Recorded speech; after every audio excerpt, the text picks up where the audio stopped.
Well, I want to go back to a job that we did last week and talk about a few things that we did. This is the follow-up. Some of you asked for a follow-up on the oak tree, the historic oak tree trimming. Well, a big part of this job was view work.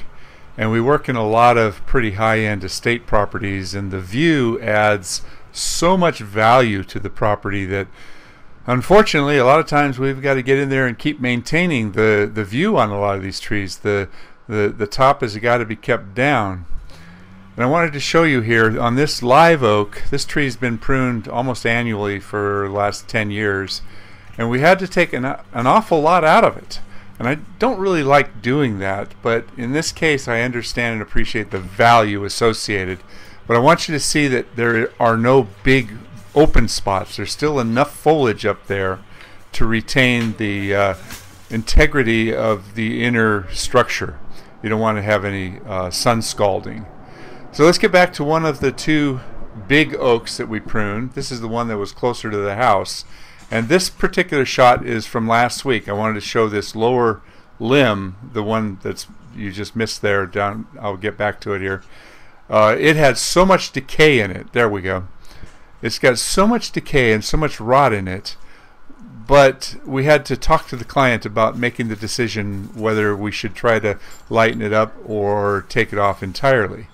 Now, I don't like to take limbs off that are too big and open up large wounds next to the trunk unless it's absolutely necessary.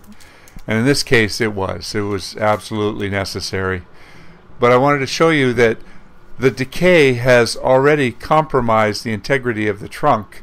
It's not as bad as it could be or it will be. Eventually this is going to get worse, but we had to make the decision to cut it all the way back. And you can see how punky and how the smell of alcohol in there was just really, really strong. So sometimes you've got to do it, but try to avoid it whenever possible. So if you can get away with just doing weight reduction on a limb without making a huge wound, a huge scar down near the trunk, that's always a better move. And I wanted to talk about this ancient old oak as well. We got in there and we took out a lot of the big wounds, and if you look over there on the right side you can see a stubbed off branch, and in the earlier video that limb showed an area of compromise, and I talked about why we wouldn't cut that all the way back to the trunk. You see that support underneath is part of that branch, and I wanted to retain the integrity of that as much as possible. There are sprouts coming out of the end of that, so while it looks funny to leave a big stub out there, making a large wound on the trunk would have been much worse.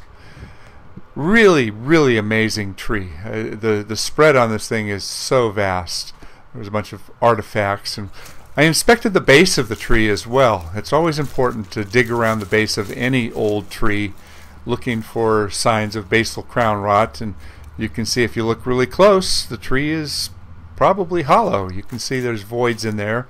I ran a stick inside there and it went in quite a ways in a number of areas all the way around the base. There's a bit of weeping on the trunk there, possibly Phytophthora, possibly a bacterial infection. You can't jump to conclusions unless you know. Look at how hollow that is. So if this tree was next to a house, I would probably recommend removing it because of all the hazards associated with it. But because it's in the back 40 and because it's a protected historical tree, it's best just to give a good warning as to the hazard associated with this tree. Big gatherings under this tree is probably not a good idea, because at some point in time this tree is going to fail. It's going to fall apart. It's cabled everywhere. It's got 3 big supports, steel supports holding up the limbs.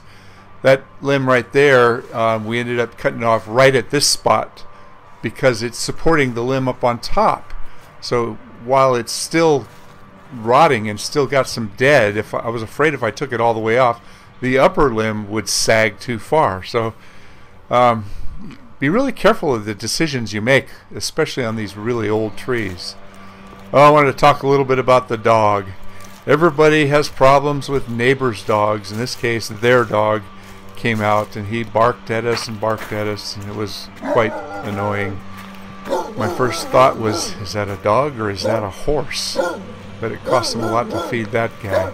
Anyway, thanks for watching. Please subscribe to my channel, and if you like my videos, hit the like button.